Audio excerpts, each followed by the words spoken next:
Hi, this is your Data Science Minute, and I'd like to share with you a story that I sometimes share with my data science teams.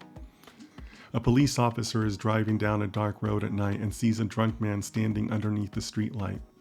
The police officer asks him what he's doing. The drunk guy says, "I'm looking for my keys."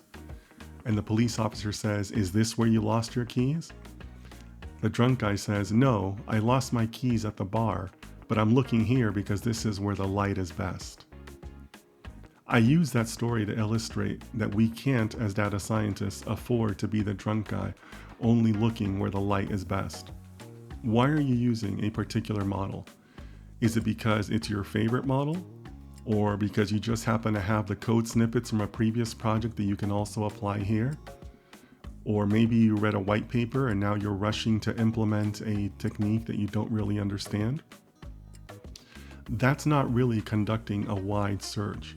We always have to conduct a proper champion model search for every project, every data set that we have.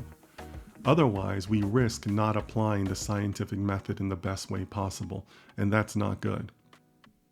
And if you'd like more data science leadership content, please click on like and follow below.